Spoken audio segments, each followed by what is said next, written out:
पहला क्वेश्चन आपके स्क्रीन पर, which planet is closest to the sun? सूर्य के सबसे निकट का ग्रह कौन सा है? सूर्य के सबसे निकट का ग्रह कौन सा है, ये आपको बताना है।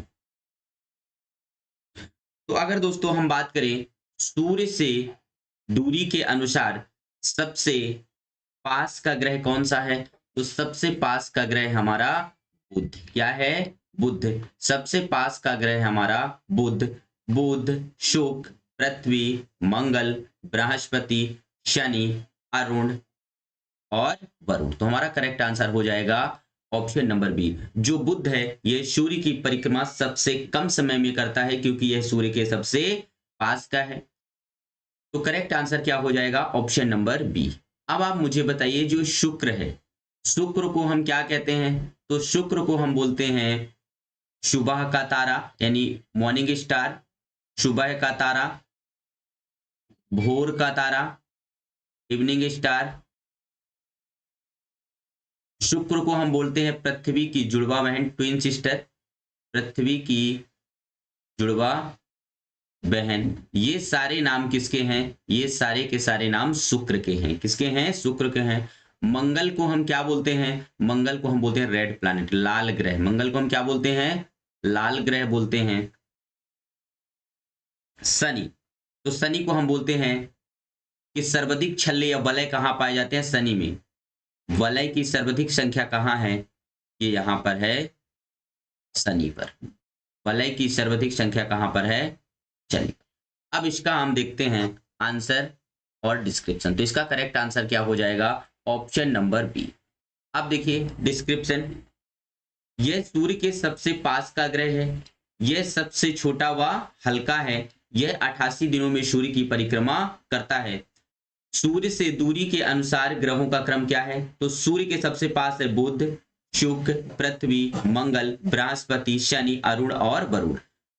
अब आपको एक चीज और याद रखना है कि सर आकार के आधार पर यानी सबसे बड़ा ग्रह कौन है? तो सर सबसे बड़ा है वो कौन सा है? बृहस्पति, फिर शनि, अरुण, वरुण, फिर आपको बताना है पृथ्वी, मंगल, बुध और शुक्र। चलिए, तो सबसे बड़ा ग्रह कौन सा है? तो ये जो बृहस्पति है ये सबसे बड़ा है। बृहस्पति क्या है? सबसे बड़ा। चलिए next question number 32, what is the name of the deepest place on earth? पृथ्वी पर सबसे गहरी जगह का नाम क्या है? तो पृथ्वी का सबसे गहरा जगह कौन सा है ये आपको बताना है। पहला दिया है सुंदर trench, tonga trench, Mariana trench या कार्मडेक खाई। तो पृथ्वी पर सबसे जो गहरा जगह है वह है मरियाना ट्रेंच या चैलेंजर गर्त। क्या है? मरियाना ट्रेंच या चैलेंजर गर्त। तो इसका करेक्ट आंसर हो जाएगा ऑप्शन नंबर सी, हमारा करेक्ट हो जाएगा मरियाना ट्रेंच या चैलेंजर गर्त। अब इसका हम डिस्क्रिप्शन देखते हैं। मरियाना ट्रेंच दुनिया का सबसे गहरा समुद्री खाई है जो प्रशांत महासागर में स्थित है। प्रशांत महासागर दुनिया का सबसे बड़ा महासागर है। प्रशांत महासागर दुनिया का सबसे बड़ा महासागर है। इसी में लिखेगा जो हमारा सारगेसो सागर है, ये भी क्वेश्चन पूछा जाता है। सारगेसो सागर ये एक प्रकार का समुद्री घास है। सारगेसो सागर ये कहाँ पाया जाता है? तो सारगेसो सागर ये अटलांटिक महासागर में पाया जाता है। कहाँ पर? अटलांटिक महासागर में पाया जाता है सारगेसो सागर। ये सारगेसो सागर क्या है? ये समुद्री घास है। क्या है? ये समुद्री घास है। नेक्स्ट क्वेश्चन, चलिए क्वेश्चन नंबर 33, नदियों के किनारे बसे शहर दिल्ली शहर किन नदियों के किनारे बसा हुआ है? ये इंपॉर्टेंट क्वेश्चन है। नदियों के किनारे बसे शहर हमें जरूर बताना है। अब ध्यान से देखिए, दिल्ली शहर किन नदियों के किनारे बसा है? तो अगर हम दिल्ली की बात करें तो दिल्ली यमुना नदी के किनारे बसा हुआ है। अभी हाल ही में दिल्ली में चुनाव हुए तो यमुना नदी चर्चा का विषय बना हुआ था, किसकी? यमुना की सफाई के कारण। तो दिल्ली, मथुरा, आगरा, ये सब यमुना नदी के किनारे स्थित हैं। किस नदी के किनारे स्थित हैं? यमुना नदी के किनारे स्थित हैं। तो इसका करेक्ट आंसर क्या हो जाएगा? यमुना रिवर। क्या हो जाएगा? यमुना रिवर। अब यहां पर देखिए, यमुना के किनारे बसे प्रमुख शहर कौन सा है? सर दिल्ली, आगरा और मथुरा किस नदी के किनारे स्थित हैं? यमुना नदी के किनारे। किस नदी के किनारे? यमुना नदी के किनारे। सर गंगा नदी के किनारे कौन सा शहर बसा हुआ है? तो वाराणसी, पटना, कानपुर, हरिद्वार, ये सारे शहर गंगा नदी के किनारे बसे हुए हैं। सर जो भोपाल है यह बेतवा नदी के किनारे बसा हुआ है। अब यहां पर देखिएगा, एक बच गया हमारा गोदावरी। कौन सा? गोदावरी। तो बताइए गोदावरी नदी के किनारे कौन सा शहर बसा हुआ है? तो जो हमारा नासिक शहर है यह गोदावरी नदी के किनारे बसा हुआ है। तो जो नासिक शहर है वह गोदावरी नदी के किनारे बसा हुआ है। तो करेक्ट आंसर हो जाएगा इसका ऑप्शन नंबर बी, यमुना। क्या हो जाएगा? यमुना। यमुना गंगा की सबसे बड़ी सहायक नदी कौन सी है? Yamuna. Next question, question number 34। अब क्या कह रहा है? भारतीय संसद के ऊपरी सदन को कहा जाता है। अब जो हमारा संसद है, ध्यान से देखिएगा, जो हमारा संसद है वह तीन चीजों से मिलकर बना हुआ है। पहला, सर जो लोअर हाउस है उसे हम क्या बोलते हैं? लोकसभा। लोकसभा। दूसरा हमारा हो जाएगा राज्यसभा और तीसरा हमारा हो जाएगा राष्ट्रपति, प्रेसिडेंट ऑफ इंडिया। ये हमारे संसद के तीन अंग है। संसद के क्या हैं? तीन अंग हैं। अब कह रहा है सर लोकसभा लोअर हाउस है, राज्यसभा अपर हाउस है और राष्ट्रपति। तो इसका करेक्ट आंसर पूछा ऊपरी सदन। तो ऊपरी सदन को हम क्या बोलेंगे? इसके ऊपरी सदन को हम बोलेंगे राज्यसभा। इसका करेक्ट आंसर हो जाएगा ऑप्शन नंबर ए। अब इसका हम डिस्क्रिप्शन देखेंगे। भारतीय संसद में तीन अंग है। लोकसभा, लोकसभा में संविधान में अधिकतम संख्या 550 हो सकती है, वर्तमान में कितनी है? 543। राज्यसभा का अनुच्छेद कौन सा है? 80। अधिकतम संख्या यहां पर कितनी हो सकती है? अधिकतम संख्या हो सकती है 250। अधिकतम संख्या कितनी हो सकती है? अधिकतम संख्या हो सकती है 250, वर्तमान में कितने हैं? 245। राज्यसभा स्थायी सदन है जो कभी भी भंग नहीं होता है। इसकी सदस्य बनने की न्यूनतम आयु कितनी है? 30 वर्ष और इसका कार्यकाल 6 वर्ष का होता है। कार्यकाल कितने वर्ष का होता है? 6 वर्ष का होता है। आप लोग बताएंगे कि जो हमारा राज्यसभा है वह स्थायी सदन क्यों है? स्थायी सदन क्यों है? कमेंट बॉक्स में बताना है। क्योंकि राज्यसभा के 1/3 सदस्य, राज्यसभा के 1/3 सदस्य प्रत्येक 2 वर्ष बाद क्या होते हैं? सेवानिवृत्त हो जाते हैं, रिटायर होते हैं। प्रत्येक 2 वर्ष के बाद क्या होते हैं? सेवानिवृत्त होते हैं। इसलिए ये कभी भंग नहीं होता है राज्यसभा, इसलिए इसे हम क्या बोलते हैं? स्थायी सदन बोला जाता है। स्थायी सदन बोला जाता है। Next question, question number 35। Rajya Sabha में कितने सदस्य राष्ट्रपति द्वारा मनोनीत होते हैं? तो राज्यसभा में राष्ट्रपति कितने सदस्य मनोनीत कर सकता है? तो सर राज्यसभा में राष्ट्रपति 12 सदस्यों को क्या कर सकता है? मनोनीत कर सकता है, जो शिक्षा, कला, विज्ञान आदि के क्षेत्र से या साहित्य के क्षेत्र से आते हैं। इसका करेक्ट आंसर हो जाएगा ऑप्शन नंबर ए। क्या हो जाएगा? Option number A. अब इसका हम देखते हैं डिस्क्रिप्शन। करेक्ट आंसर हो जाएगा ऑप्शन नंबर ए। राष्ट्रपति 12 सदस्यों को मनोनीत करता है। अब यहाँ पर देखिए एक नोट लिखा हुआ है, ये आपको ध्यान रखना है।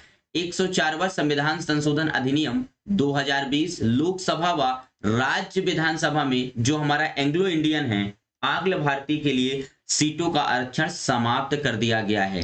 किसके लिए? लोकसभा व राज्य विधानसभाओं में आंग्ल भारतीयों के लिए, लेकिन राज्यसभा के लिए नहीं। ये आपसे पूछ सकता है कौन सा कॉन्स्टिट्यूशन अमेंडमेंट है, तो 104वां संविधान संशोधन अधिनियम 2020 के तहत लोकसभा व राज्य विधानसभा में जो एंग्लो इंडियन है उनका आरक्षण समाप्त कर दिया गया है। यानी लोकसभा में जो 2 सदस्यों को राष्ट्रपति मनोनीत करता था, अब उसे हटा दिया गया है 104 कॉन्स्टिट्यूशन अमेंडमेंट एक्ट के तहत।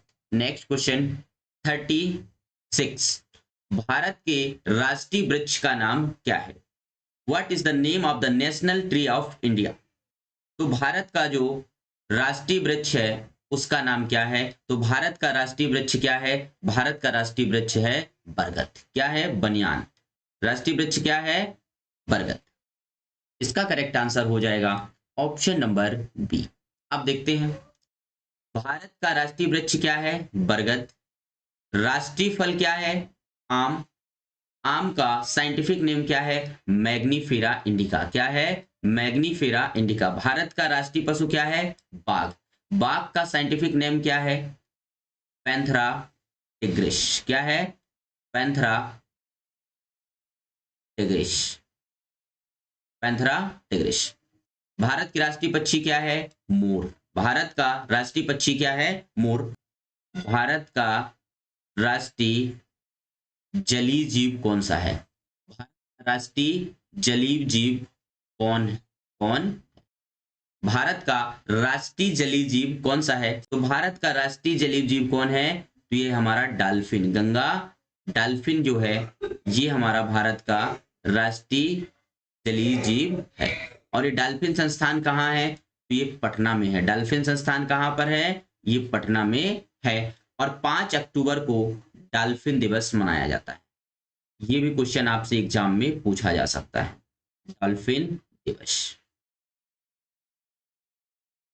चलिए डॉल्फिन फिश। चलिए ये जो हमारी है गंगा डॉल्फिन जो है इसे राष्ट्रीय जलीय जीव घोषित किया गया। नेक्स्ट क्वेश्चन, क्वेश्चन नंबर 37, एक लीप वर्ष में कितने दिन होते हैं? ये क्वेश्चन दोस्तों जनरली जीके का नहीं होना चाहिए, ये रीजनिंग का क्वेश्चन होगा। How many days are there in the leap year? Sir एक जनरल ईयर में 365 दिन होते हैं जिसमें फरवरी 28 दिन का होता है, और एक लीप ईयर में 366 दिन होते हैं जिसमें फरवरी 29 दिन का होता है। कितने दिन का? 29 दिन का होता है। आप लोग कमेंट बॉक्स में बताइए कि 400 वर्ष में कितने लीप ईयर होंगे? 400 वर्ष में कितने लीप ईयर होंगे? आप सभी को कमेंट बॉक्स में बताना है। 400 वर्ष में कितने लीप ईयर होंगे ये आपको कमेंट बॉक्स में बताना है कि 400 वर्ष में कितने लीप ईयर होंगे। तो 400 वर्ष में कितने लीप ईयर होते हैं? तो 400 वर्ष में 97 लीप ईयर होते हैं। कितने लीप ईयर होते हैं? 97 लीप ईयर होते हैं। चलिए नेक्स्ट क्वेश्चन 38, भारत में वीरता के लिए दिए जाने वाला सर्वोच्च पुरस्कार का नाम क्या है? What is the name of the highest award given for bravery in India? तो भारत में वीरता के क्षेत्र में दिया जाने वाला सर्वोच्च पुरस्कार परमवीर चक्र है। क्या है? परमवीर चक्र है। इसका करेक्ट आंसर हो जाएगा ऑप्शन नंबर ए। क्या हो जाएगा? ऑप्शन नंबर ए, परमवीर चक्र। अब देखिए परमवीर चक्र की बात करते हैं तो परमवीर चक्र उन सिपाहियों को दिया जाता है जिन्होंने देश के लिए अपना योगदान दिया है वीरता के लिए। तो भारत में वीरता के लिए दिए जाने वाला सर्वोच्च पुरस्कार व पदक क्या है? परमवीर चक्र है, जिसमें एक ओर इंद्रब्रज और दूसरी ओर हिंदी व अंग्रेजी में परमवीर चक्र लिखा होता है। प्रथम परमवीर चक्र विजेता कौन है? मेजर सोमनाथ शर्मा है। कौन है? मेजर सोमनाथ शर्मा है प्रथम परमवीर चक्र विजेता। भारत का सर्वोच्च पुरस्कार कौन सा है? भारत रत्न है, जिसकी स्थापना 1954 में की गई, जिसकी स्थापना 1954 में की गई।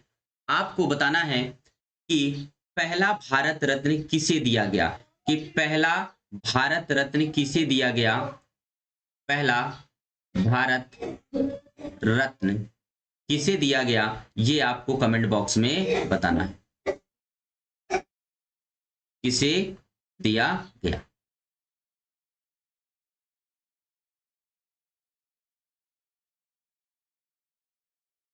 चलिए, रविंद्रनाथ गलत है, तो पहला भारत रत्न किसे दिया गया? पहला भारत रत्न दिया गया सर चक्रवर्ती राजगोपालाचारी को। किसको? चक्रवर्ती राजगोपालाचारी को, चक्रवर्ती राजगोपालाचारी को, सर्वपल्ली राधाकृष्णन को, सर्वपल्ली राधाकृष्णन को।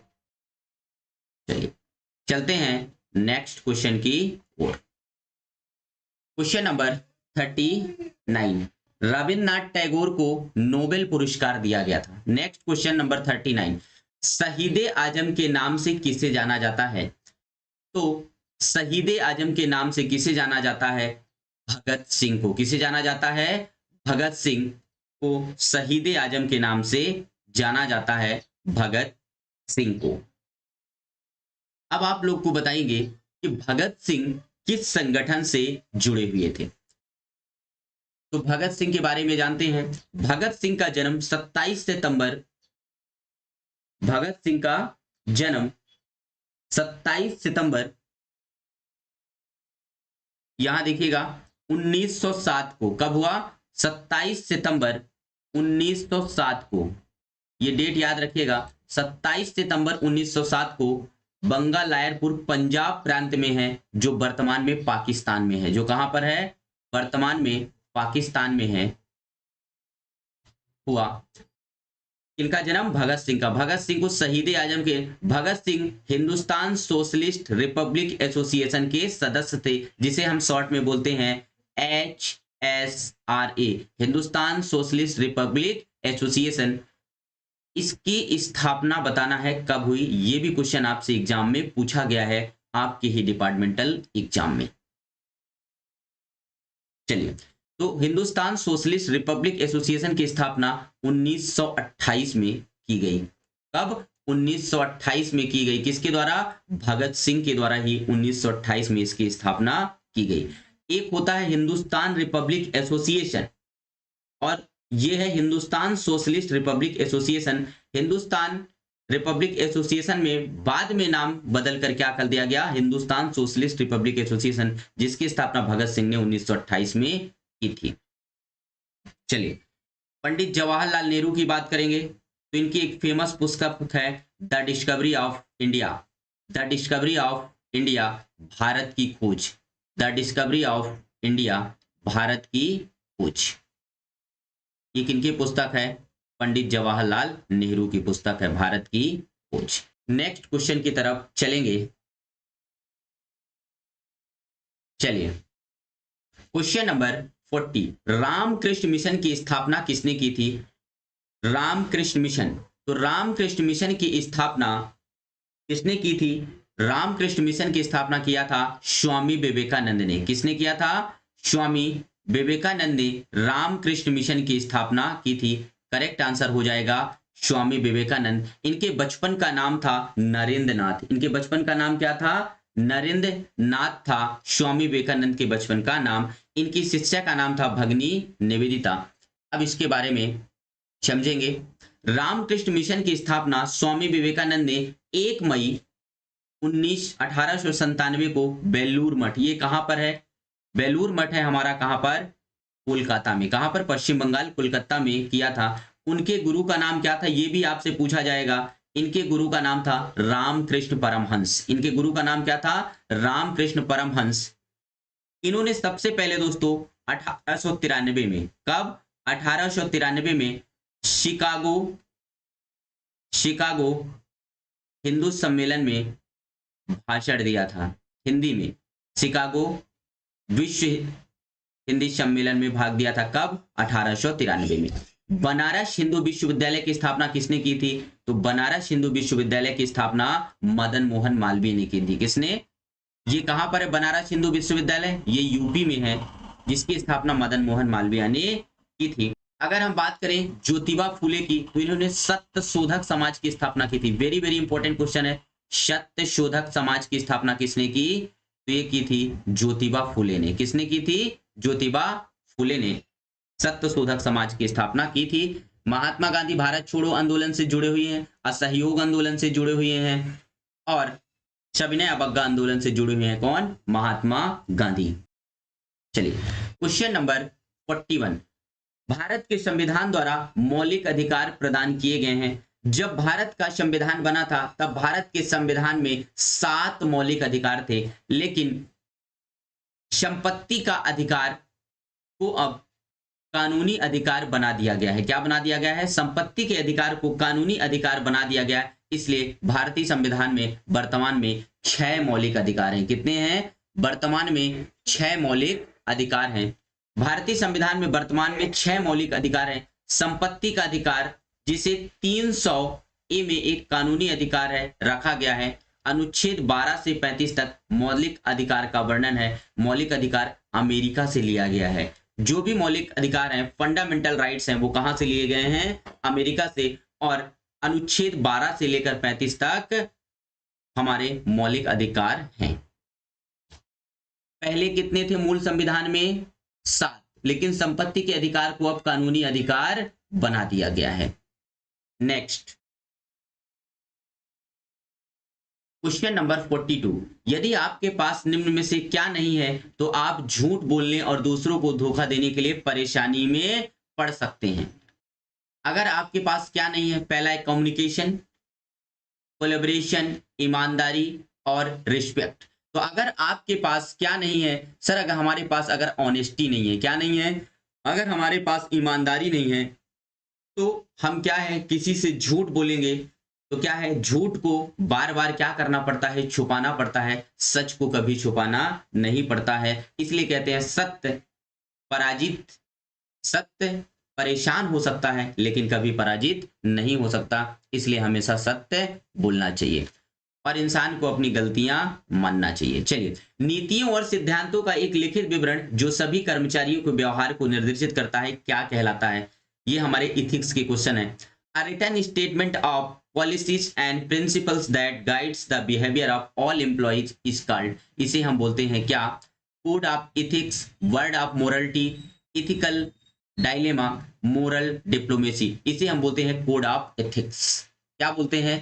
कोड ऑफ एथिक्स, यानी आचार संहिता। क्या बोलते हैं? आचार संहिता। ये कुछ क्वेश्चन है एथिक्स के 25 से 30, इन्हीं को हमें क्या करना है? याद करके रखना है।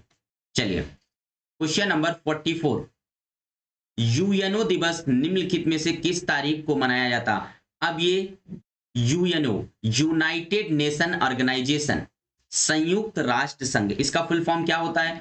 संयुक्त राष्ट्र संघ, यूनाइटेड नेशन ऑर्गेनाइजेशन, संयुक्त राष्ट्र संघ।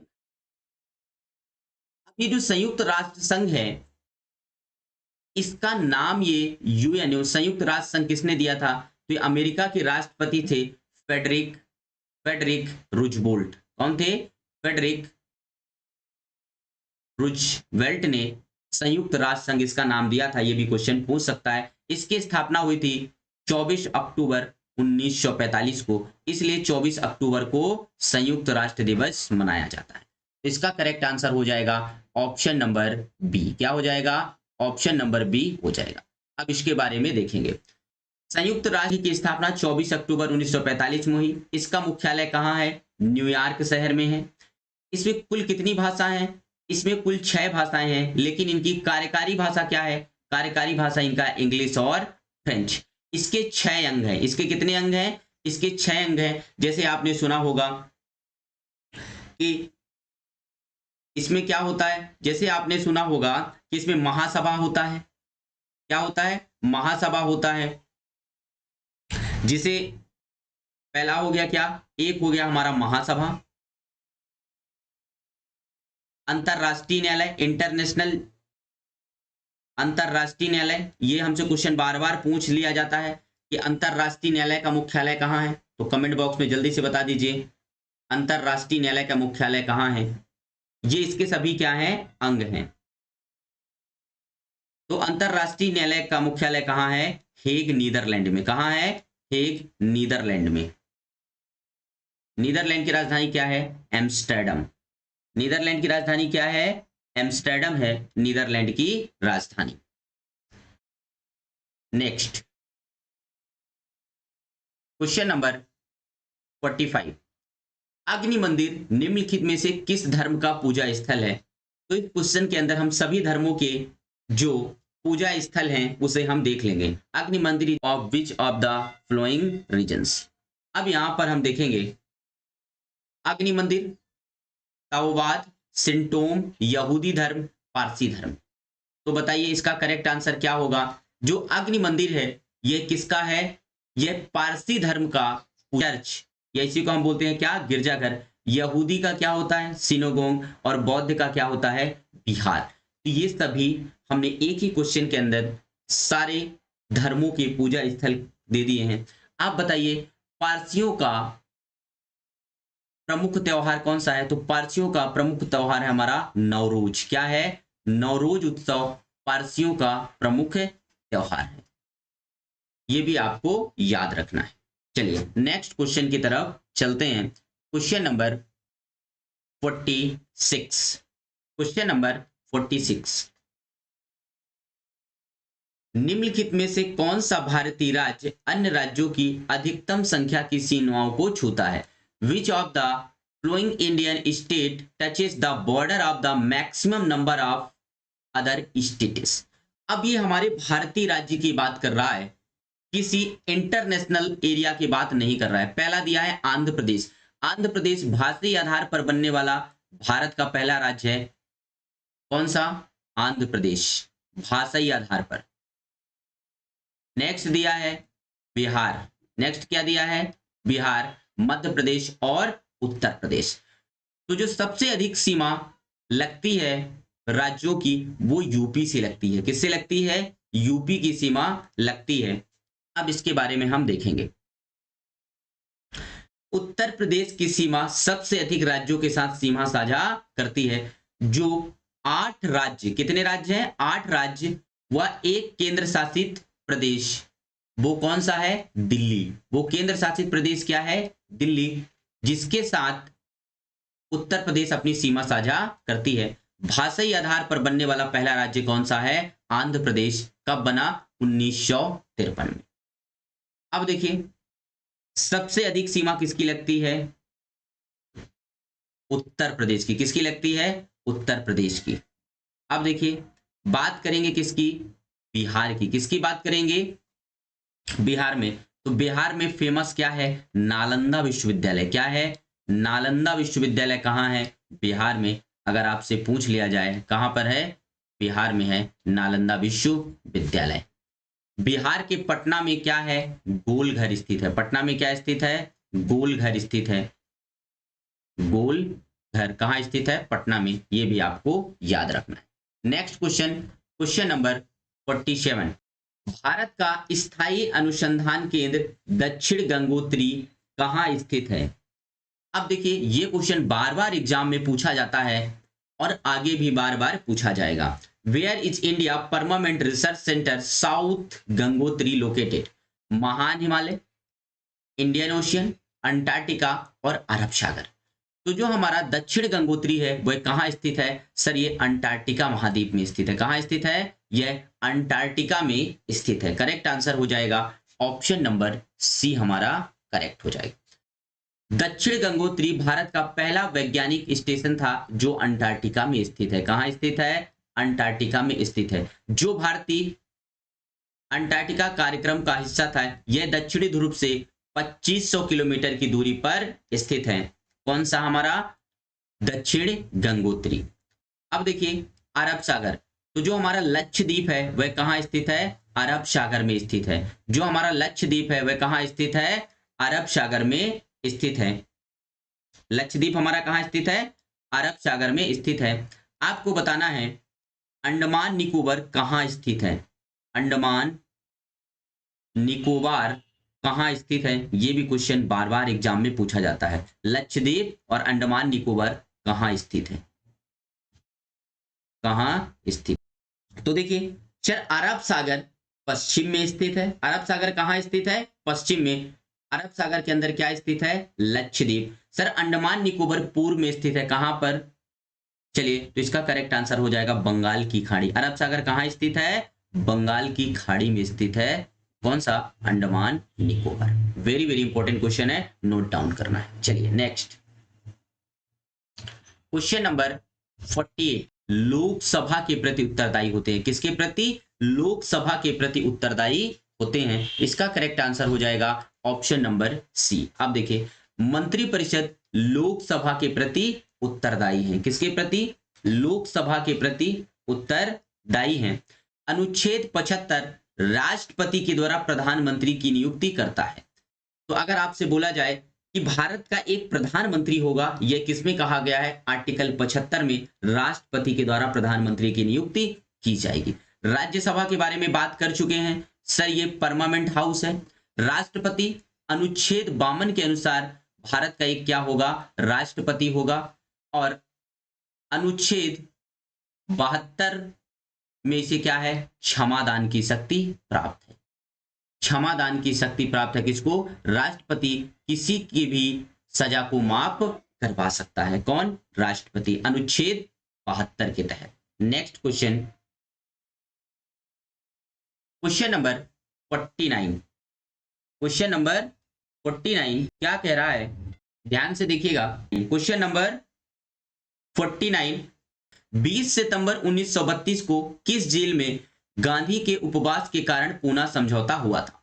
तो जो पूना समझौता हुआ था वह महात्मा गांधी और भीमराव अंबेडकर के बीच हुआ था। कहां पर? यरवदा जेल में। तो इसका करेक्ट आंसर हो जाएगा ऑप्शन नंबर सी। क्या हो जाएगा? ऑप्शन नंबर सी हमारा करेक्ट हो जाएगा। अब देखते हैं इसका एक्सप्लेनेशन।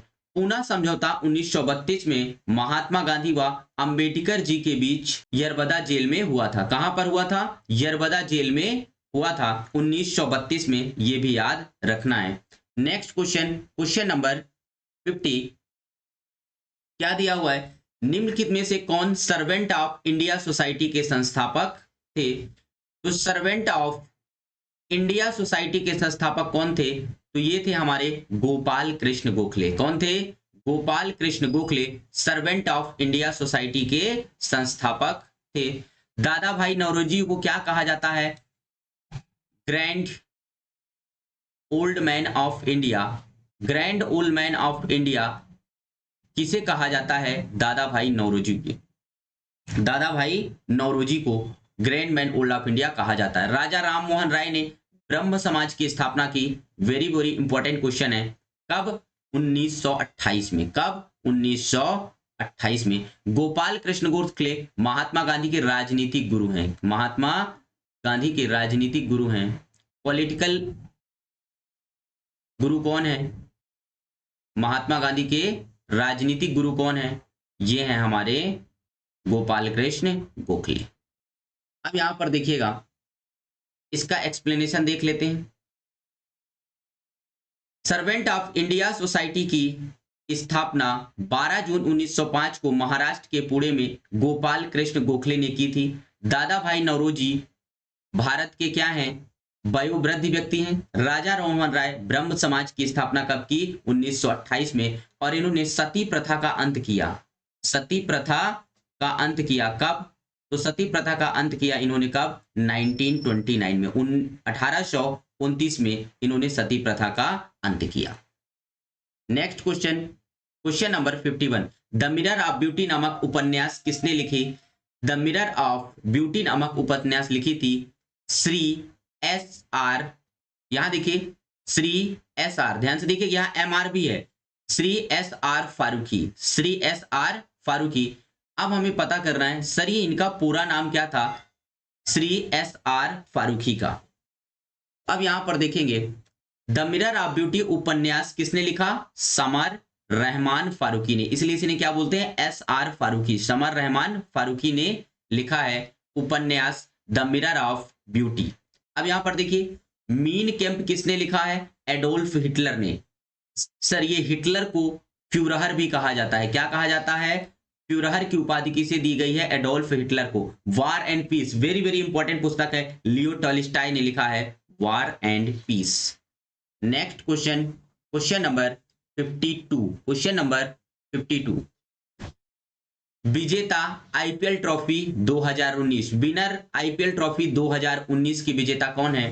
तो 2019 और 2020 लगातार 2 वर्ष जो हमारा आईपीएल ट्रॉफी है वो किसने जीता है? वो जीता है मुंबई इंडियंस ने। किसने जीता है? मुंबई इंडियंस ने। आपको बताना है 2024 का आईपीएल ट्रॉफी किस टीम ने जीता है और कौन सी क्रिकेट टीम सर्वाधिक बार आईपीएल ट्रॉफी जीत चुकी है। चलिए, तो इसका करेक्ट आंसर हो जाएगा ऑप्शन नंबर बी। अब यहां देखिए आईपीएल की शुरुआत 2008 में हुई। आईपीएल की शुरुआत कब हुई? 2008 में। 2008 में विजेता टीम कौन थी? राजस्थान रॉयल्स। कौन थी? राजस्थान रॉयल्स। और इसके कप्तान कौन थे? तो इसके कप्तान थे शेन वार्न। कौन थे? Shane Warne. शेन वार्न जो कि अब इस दुनिया में नहीं रहे। अब देखिए 2019 में मुंबई इंडियंस ने जीता, 2020 में मुंबई इंडियंस ने जीता। तो मुंबई कितनी बार खिताब जीत चुकी है? मुंबई 5 बार खिताब जीत चुकी है। केकेआर 2024 में विजेता रहा, कितनी बार जीत चुका है? तो केकेआर 3 बार खिताब जीत चुका है। कितनी बार? 3 बार खिताब जीत चुका है। इसने पहली बार 2012 में, फिर 2014 में और फिर 2024 में खिताब जीता है। चेन्नई सुपर किंग्स भी कितनी बार जीत चुकी है?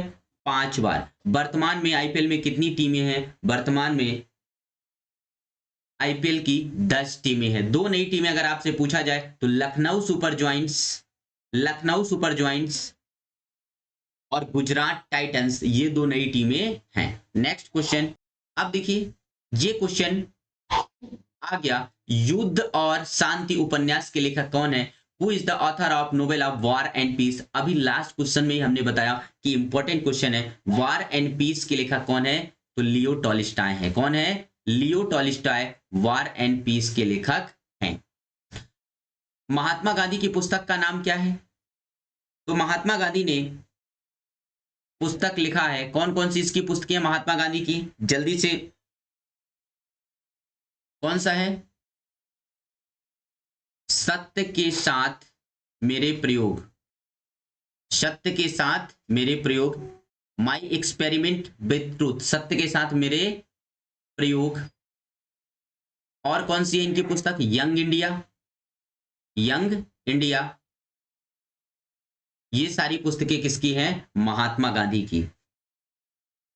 चलिए, तो इसका करेक्ट आंसर हो जाएगा ऑप्शन नंबर डी। यहां पर देखिएगा नौजवान सभा की स्थापना 1926 में भगत सिंह ने की थी। चलिए नेक्स्ट देखते हैं, पंडित जवाहरलाल नेहरू की पुस्तक अभी हमने बताया, the discovery of India, the discovery of India and भारतीय इतिहास की झलकियां, भारतीय इतिहास की झलकियां, ये किसकी पुस्तक है? पंडित जवाहरलाल नेहरू की। क्वेश्चन नंबर 54, नौजवान सभा के संस्थापक कौन है? तो नौजवान सभा के संस्थापक कौन है? नौजवान सभा के संस्थापक हैं भगत सिंह। कौन है? भगत सिंह। करेक्ट आंसर हो जाएगा ऑप्शन नंबर बी। अब देखेंगे नौजवान सभा की स्थापना 1926 में किसने की थी? भगत सिंह ने। भगत सिंह ने ही HRSA, Hindustan socialist republic association की स्थापना 1928 में की थी। किसने? भगत सिंह को। किसने किया था? भगत सिंह ने किया था। सर 23 मार्च 1931 को, 23 मार्च 1931 को भगत सिंह, सुखदेव, भगत सिंह, सुखदेव और राजगुरु को फांसी दी गई थी। राजगुरु को क्या दी गई थी? फांसी दी गई थी। इसलिए 23 मार्च को शहीद दिवस के रूप में मनाते हैं।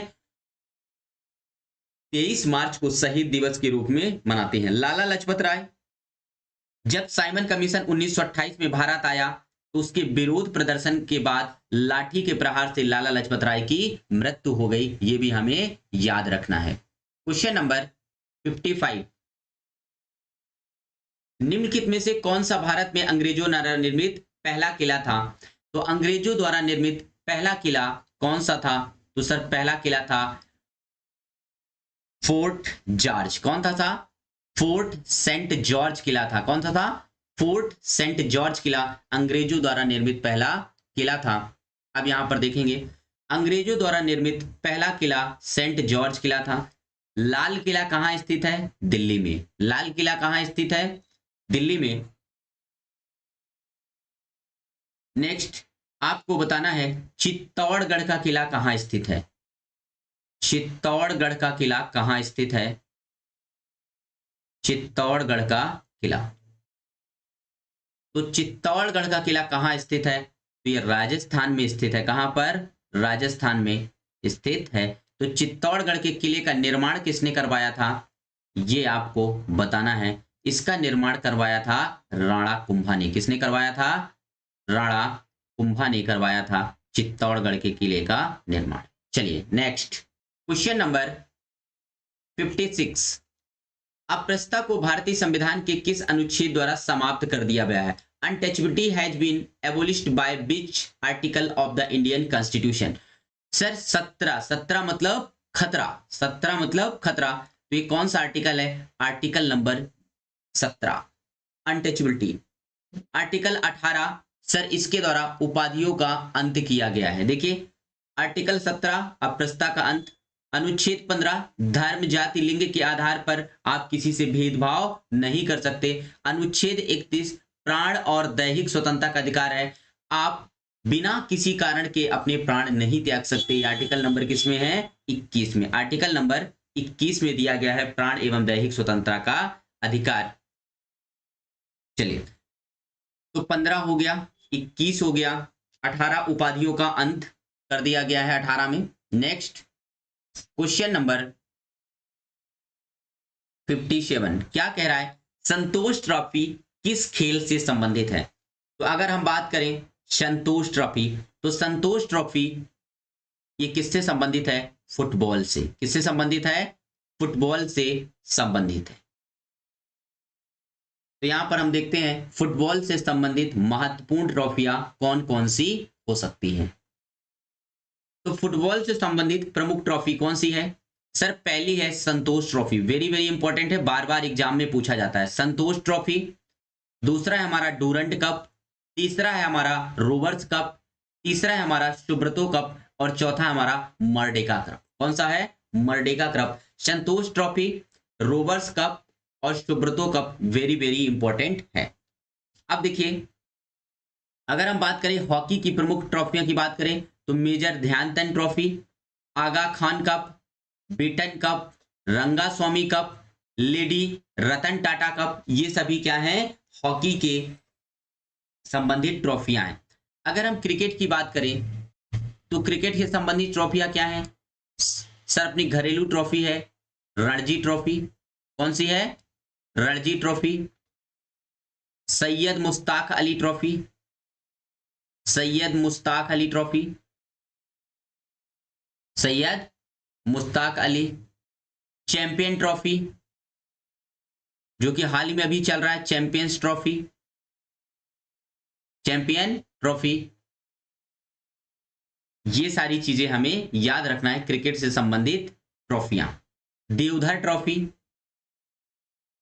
देवधर ट्रॉफी, ये सभी हमारी क्रिकेट से संबंधित ट्रॉफियां हैं। Next question, question number 58। भारतीय मानक समय किस पर आधारित है? What is Indian standard time based on? तो जो भारत का मानक समय रेखा है वह 42.5 डिग्री पूर्वी देशांतर पर आधारित है। कहां पर आधारित है? 82.5 डिग्री पूर्वी देशांतर पर आधारित है। जो कहां से गुजरती है ये आपको बताना है। आप ध्यान से देखिएगा, इलाहाबाद के नैनी के नजदीक से गुजरने वाला 82.5 डिग्री पूर्वी देशांतर के स्थानीय समय को भारतीय मानक समय माना जाता है। मतलब इंडियन स्टैंडर्ड टाइम माना जाता है। 82.5 डिग्री पूर्वी देशांतर को भारतीय मानक समय माना जाता है। जो GMT मतलब ग्रीनविच मीन टाइम से कितने घंटे आगे है? तो सर ये ग्रीनविच मीन टाइम से 5.5 घंटा आगे है। ये भी आपसे क्वेश्चन पूछा जाता है। भारत में मानक समय रेखा किस किस राज्य से गुजरती है? तो आपको ये ट्रिक याद रखना है, आंधी में छाता ऊपर उड़ा। क्या याद रखना है? आंधी में छाता ऊपर उड़ा, यानी जो मानक समय रेखा है वो कहाँ रखना है? आंधी में छाता ऊपर उड़ा। आंध्र प्रदेश, मध्य प्रदेश, छत्तीसगढ़, उत्तर प्रदेश और उड़ीसा, ये आपको याद रखना है। करेक्ट आंसर हो जाएगा 82.5 डिग्री पूर्वी देशांतर। चलिए नेक्स्ट क्वेश्चन, क्वेश्चन नंबर 59। क्षेत्रफल की दृष्टि से भारत का सबसे बड़ा राज्य कौन सा है? अगर हम बात करें तो क्षेत्रफल की दृष्टि से भारत का सबसे बड़ा राज्य कौन सा है? तो क्षेत्रफल की दृष्टि से भारत का सबसे बड़ा राज्य है राजस्थान, और सबसे छोटा राज्य आपको कमेंट बॉक्स में बताना है। चलिए, क्षेत्रफल की दृष्टि से सबसे बड़े राज्य, पहला राजस्थान, पहले स्थान पर कौन है? राजस्थान, सबसे बड़ा है राजस्थान। दूसरा मध्य प्रदेश, तीसरा महाराष्ट्र और चौथा है उत्तर प्रदेश। चौथा क्या है? उत्तर प्रदेश। सबसे छोटा राज्य क्षेत्रफल की दृष्टि से कौन सा है? गोवा। कौन सा है? गोवा क्षेत्रफल की दृष्टि से सबसे छोटा राज्य है। सर गोवा 19 दिसंबर 1961 को पुर्तगालियों से क्या हुआ? सर सबसे पहले पुर्तगाली भारत में आए और सबसे बाद में गए, तो 19 दिसंबर 1961 को पुर्तगाली से आजाद हुआ, इसलिए 19 दिसंबर को मनाया जाता है। वेरी वेरी इंपॉर्टेंट क्वेश्चन है। गोवा मुक्ति दिवस 19 दिसंबर को मनाया जाता है, क्योंकि 19 दिसंबर 1961 को ही गोवा जो है पुर्तगालियों से आजाद हुआ। चलिए नेक्स्ट क्वेश्चन,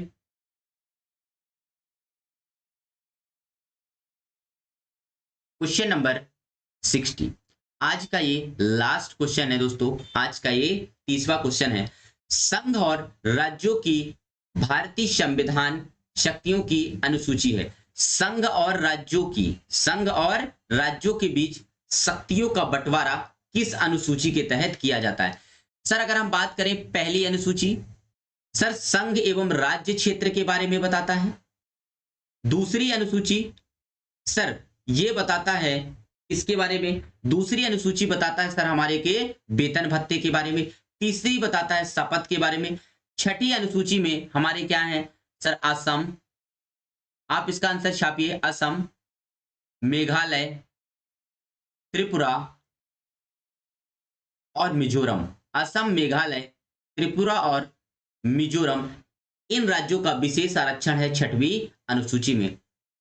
सातवीं अनुसूची में क्या दिया है? सर सातवीं अनुसूची में संघ और राज्य के बीच शक्तियों का, संघ और राज्य की सूची, तो सर इसमें संघ सूची, राज्य सूची और समवर्ती सूची है। इसका करेक्ट आंसर क्या हो जाएगा? Option number D, option number D हो जाएगा। अब देखिएगा, भारतीय संविधान में वर्तमान में 12 अनुसूची है, तो आपसे क्वेश्चन पूछा जाएगा कि बताइए मूल संविधान में कितनी अनुसूची थी? तो मूल संविधान में 8 अनुसूची थी। कितनी थी? 8। अब देखिए सर, पहला कॉन्स्टिट्यूशन अमेंडमेंट 1951 में, यानी पहला जो संविधान संशोधन हुआ उसमें 9वीं अनुसूची जोड़ी गई भूमि सुधार से संबंधित। 10वीं अनुसूची में दल बदल विरोधी कानून है। 11वीं अनुसूची जोड़ी गई, उसमें क्या? नगर पंचायत।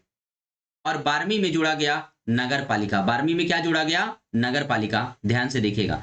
तो 7वीं अनुसूची में संघ और राज्य के बीच शक्तियों का बंटवारा है। किसके बीच? संघ और राज्य के बीच शक्तियों का बंटवारा है। पहली अनुसूची संघ और उसका राज्य क्षेत्र है। दूसरे में वेतन भत्ते हैं। तीसरे में क्या है? शपथ है। तीसरे में क्या है? शपथ है। ये हमें याद रखना है।